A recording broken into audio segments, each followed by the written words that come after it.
Halo semua, kembali lagi di channel Naik Level. Pada video kali ini, saya ingin membahas lagi analisa saham ESA ya, di mana nih sudah rilis laporan keuangan kuartal 1 2023, tanggal 28 April. Terakhir saya update ini tanggal 22 Februari ya. Harganya sudah turun hampir separuh dari video saya terakhir. Ya, dan hari ini tanggal 28 Mei, kemarin hari Jumat, harganya naik 5 poin ke 520.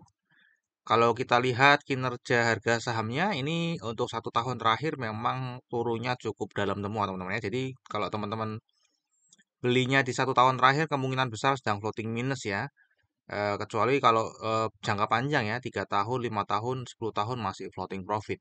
Untuk year to date sendiri ini sudah turun cukup dalam 43,17% ya. Harga tertinggi setahun terakhir 1.300 dan terendahnya 500, artinya ini mendekati titik terendahnya selama setahun terakhir. Nah, seperti biasa nanti kita akan membahas saham ESA ini dari 4 analisa. Yang pertama kita akan bahas fundamentalnya ya. Ini gambaran umum perusahaan, kemudian kinerjanya secara umum. Kemudian dari seasonality ya, biasanya bulan-bulan apa saja saham ini naik atau turun. Kemudian dari bandarmologinya, perpindahan sahamnya seperti apa setahun terakhir dan di bulan Mei ini terutama.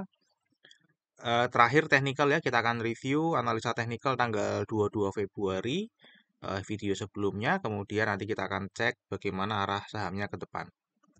Oke, ini kita mulai dulu gambaran umumnya teman-teman ya. Ini bisnis grupnya seperti yang sudah saya infokan.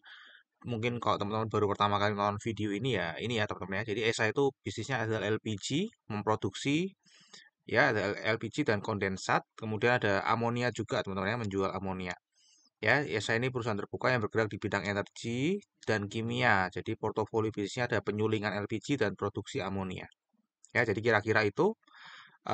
Ini adalah kinerjanya untuk kuartal 1 2023 selama 12 tahun terakhir ya. Kalau kita lihat secara jangka panjang memang masih naik ya dibandingkan ini ya. Mulai naiknya 2019, ini juga secara grafik memang masih naik ya secara pendapatan. 2022 ini memang ada perang Rusia, jadi harga energi semua naik ya. Jadi ini data anomali. Kalau ini dikeluarkan ya, ini masih growth ya teman-teman ya, secara pendapatan. Untuk laba kotornya juga sama ya, secara jangka panjang ini masih growth. Ini ada anomali. Laba usahanya juga demikian sama. Nah, untuk laba bersihnya ini justru dia rada flat teman-teman ya. Kalau kita bandingkan dengan tahun-tahun sebelumnya ini kayak kembali normal ya di tahun-tahun sebelumnya. Oke, jadi secara umum kinerjanya untuk pendapatannya ini naik teman-teman ya, jangka panjang. Kemudian kalau kita lihat eh kelihatan di sini teman-teman ya bahwa di kuartal 1 2022 memang dia terpengaruh dari harga LPG dan amonia yang naik. Kemudian ini mulai turun 2023 sehingga beban pokok penjualannya naik. Ya, secara persentase ya kembali ke normal seperti sedia kala ya 70%-an. Ya, untuk beban usahanya nih malah justru cenderung sudah turun dari 2018 meskipun ini masih naik ya. Kemudian laba bersihnya kalau kita cek ini juga mulai kecil sekali ya, hanya 3,6%. Yang biasanya ya double digit kecuali 2020 ya. Ini single digit teman-teman ya. Jadi ini ada penurunan di laba bersih. Nah, ini adalah detailnya teman-teman ya. Kalau pendapatannya ini turun 42,4%, cukup dalam.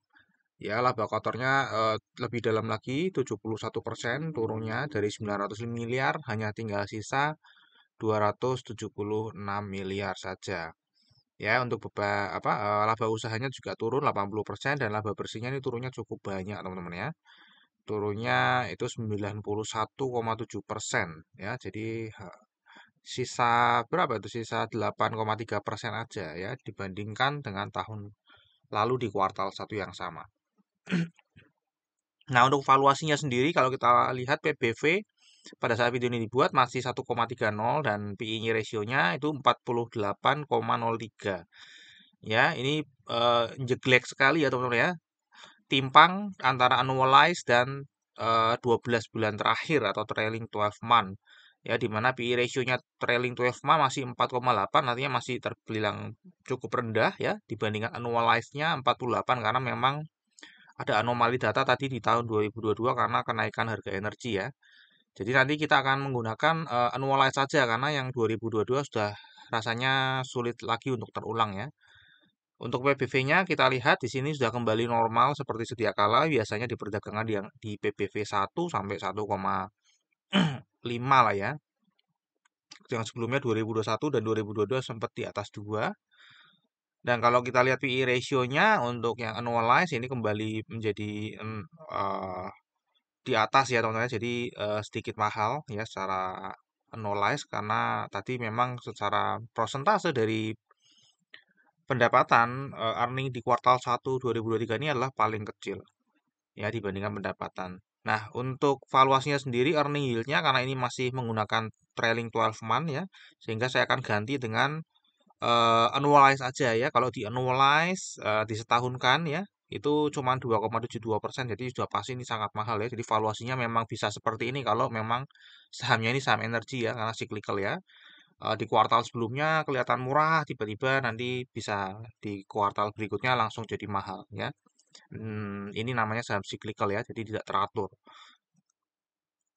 Oke, untuk dividen sendiri ini terakhir tadi bagi dividen 2023 ya, baginya 45 atau hanya dibagi 32% aja, padahal labanya cukup besar ya, namun dibagi hanya 32 saja, dengan yieldnya itu total 8,6%. Kalau dibanding dengan harga saat ini, kalau dibanding dengan harga saat dulu ya mungkin beda ya, lebih kecil ya, sekitar mungkin 4%-an. Nah, ini EPS-nya teman-teman yang di annualize itu kira-kira akan menjadi 11, jadi mirip-mirip dengan 2021. Jadi kalau misalnya membaginya sama 38% ya, nanti baginya adalah 4 per lembar saham. Kalau dibagi dengan harga saat ini kira-kira 0,76%, jadi sangat kecil ya, berpotensi pembagian dividen di tahun 2024. Berdasarkan data kuartal 1 saja teman-teman ya, kita belum lihat kuartal 2, 3, dan 4-nya. Oke, untuk seasonality kita lihat 2 bulan terakhir, bahkan 3 bulan terakhir nih minusnya double digit teman-teman ya. Jadi sejak saya review di Februari, ya harganya masih naik ya. Kemudian 3 bulan berturut-turut ini harganya turun drastis ya, sehingga year to date-nya menjadi minus 43,17. Ada peluang naik lagi di bulan Juni, Juli, ini adalah September, Oktober meskipun hanya 50, 50, 60 ya. Yang terbesar di Desember itu pun tahun kemarin juga sudah negatif teman-teman ya. Untuk bandarmologinya sendiri ini masyarakat cukup besar ya 59,03. Ini adalah pengendalinya 21% dan ada Chandra Vinod Laroya ini 16%, ada Jonathan Chang 3,59%. Kalau kita lihat jumlah pemegang sahamnya ini cukup bertambah cukup signifikan ya teman-teman ya. Dari 16.000 menjadi 21.000. Jadi ini sejak Februari ya dia naik, Maret kan tadi turun ya, harganya turun malah bertambah agresif investor retail lokal. April turun lebih dalam lagi malah bertambah agresif. Jadi semakin harganya turun mereka semakin agresif. Ya kalau kita lihat di sini investor asing juga Mei ini juga mulai membeli teman-teman ya. Ada yang mulai membeli padahal tadi April menjual. Namun kalau kita lihat dari partisipasinya nih sih sebenarnya tidak cukup oke ya untuk partisipasinya. Nah, ini adalah data di video sebelumnya saya akan tetap tampilkan ya supaya kita tahu bahwa ada dua big player yang sebenarnya nyangkut ya di saham ini ya karena Pak Boy Thohir itu masuk ya di harga 1.205 per lembar saham di mana harganya saat ini sudah turun 50% lebih. Ya, ini juga sama ya Chandra Vinod Laroya ini pengendali juga memborong juga. Kalau ini sih nggak floating minus karena dia sebelumnya sudah punya sahamnya ya. Jadi mungkin averaging gitu ya. Averaging up juga sama ya di 1025 sudah turun cukup dalam ya dibanding dengan ini ya harga saat ini. Nah, untuk detail pemindahan sahamnya selama setahun terakhir kalau kita lihat teman-teman ya, ini ada private placement tadi ya. Ini adalah private placement 1,5 miliar ya. Ini ya 1,5 miliar bertambah di sini. Kalau kita lihat em, lokal ID ini pasti nambah ya karena yang private placement tadi adalah lokal ID semua ya. Ada Pak Boy Rohir ya. Kemudian ada Jonathan Chang juga tadi ada bertambah. Terus kalau kita lihat di sini pemain besar yang buang barang itu adalah insurance ya. Ini kalau kita lihat grafiknya ini buang barangnya memang buangnya berkelanjutan ya. Jadi kemungkinan tidak tahu nih masih banyak ada 255 juta lembar saham apakah akan dilanjutkan membuangnya sampai habis. Kemudian ada corporate. Kalau corporate ini juga ini sedang buang barang. Jadi pemain besar sedang buang barang teman-teman ya. Kemudian reksadana lokal ini juga rutin sekali. Jadi kemungkinan dia akan menghabiskan sahamnya sisa 300 juta lembar saham ya dibuang pelan-pelan terus. Ini yang memberikan supply atau tekanan jual ya. Kemudian ada foreign IB ini setahun terakhir ya. Kemarin cukup dalam buangnya namun ini sudah membeli kembali. Ya, kemudian ada foreign others ini juga sedang buang barang terus ya teman-teman ya. 4 bulan terakhir ini dia buang barang terus. Yang nampung siapa? Yang nampung tadi lokal ID. Lokal ID ini masih ini mungkin ada dilusi teman-teman ya, ada dilusi. Namun tadi kalau kita lihat secara jumlah pemegang sahamnya sendiri secara retail memang naik ya. Jadi kemungkinan ini memang lokal ID menampung yang paling banyak. Kemudian terbesar kedua adalah sekuritas asing ya. Kemudian ada di sini corporate asing, perusahaan asing, dan terakhir reksadana asing ya. Reksadana asing malah mulai mengumpulkan ya. Di saat lokal menjual, reksadana asing dia mulai mengumpulkan. Ya, meskipun mereka ini bukan penguasa supply ya teman-teman ya. Ya, penguasa suplainya ada di sini teman-teman ya. Ada di lokal ID sama perusahaan lokal. Ya, jadi secara overall ini sedang terjadi distribusi teman-teman ya. Setahun terakhir dari April ke April. Kemudian kalau kita cek dari Mei 1 sampai 26 Mei itu juga terlihat di sini broker summary sedang terlihat distribusi ya, distribusi tekanan jualnya lebih besar sehingga harganya akan turun terus ya. Oke, ini adalah analisa tanggal berapa? 22 Februari ya, tanggal 22 Februari video saya sebelumnya.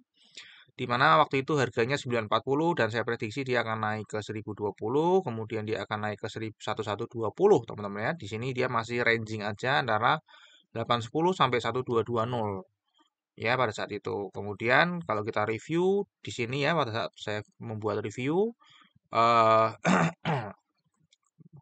betul ke 1120 namun ternyata waktunya lebih cepat dari yang di infokan ya karena begitu saya review dua-dua dia akan langsung naik ke 1020 dan langsung naik ke 1120 dan itu pun hanya sebentar teman-teman naiknya cuma sebentar aja kemudian dia turun lagi ya kemudian dia turun lagi kembali ke ranging ke 810 namun dia di break ya jadi ranging di sini ranging 810 ini sudah di breakdown ya di breakdown ke bawah di sini ya sehingga ini membentuk pola downtrend sekarang ya.